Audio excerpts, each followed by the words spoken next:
If you want to avoid the high cost of an oil change on your 2010 to 2017 BMW 5 Series, it's an easy and fast job you can do yourself, and we're going to do it right now.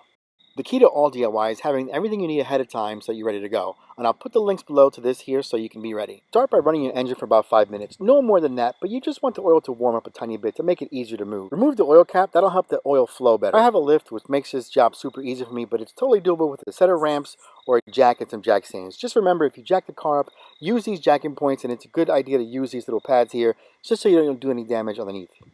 Once you're underneath, you'll have this guard here, and you'll have a little round panel that you would spin and take off. Mine's already off. I took it off for aerodynamics, but if you have yours, just pop it off and you have access to your plug. Use a 17mm socket to back this off, and it should come out pretty easy. Have a drip pan or a catch can ready to collect the oil. While that's draining, come up top and to remove the cap from this oil filter housing. Now, you should be using a fluted socket for this. Mine seem to have grown legs and not in my garage, so I'm going to use this wrench here. If you're going to use a wrench, just use a caution not to put too much force on it. This is plastic, but this should come off kind of easy. It's not torqued down too tight. Have a rag or a paper towel on standby to catch anything that might drip. The dirty filter will just pull right out of this cap. Then you'll have two O-rings you need to replace, and they will come with your new filter. A larger one up top and a smaller one down bottom. Use a pick to take them off, lubricate the new ones, and pop those back on. Use caution with the larger of the two O-rings because there's two grooves that it could land in, and you want to have the larger of the two grooves. Also, I totally thought this was in frame, so I apologize for that, but it's a pretty simple setup. You're going to put these O-rings into their places, and you're going to push the new filter into it. I like to use a paper towel to just sop up whatever residual oil is left in this oil filter housing.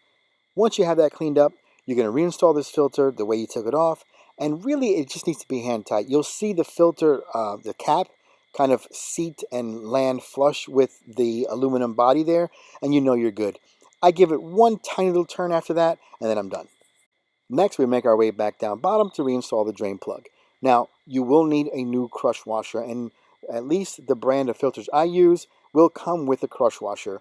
Reinstall a new one, torque that down to 25 Newton meters. Come back up top to fill the oil. This vehicle takes just over 5 quarts, 5.3 I believe to be exact, with a filter change. So I'm going to use a 5-quart container here, and I'm just going to pour in just about, let's say, just a tiny bit under 5 quarts. Start off with that, and we're going to run the car and see where it lands.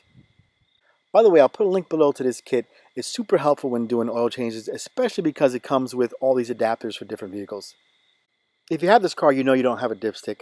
So you're going to come inside and start the vehicle and use the car to measure the oil. It's going to run for some time. You've got to be on flat, so if you were on ramps, you want to come back down. It'll run for some time, it'll measure, and it'll let you know where you're at. Once that measurement is done, you'll know if you have to add a tiny bit to top off. If you use just under that 5-quart amount, you should not be in a situation where you have too much oil. And if you do, you'll have to take that plug out and drain a little bit out. In my case, I'm right where I want to be, so this job is almost done. We're going to finish by resetting the oil service interval notice on the car, and you can do that right at the dash by long pressing your trip button. You do that, you get a notification asking you what to reset. Long press again, and it'll ask you to confirm. Hit it again, and it'll start the process.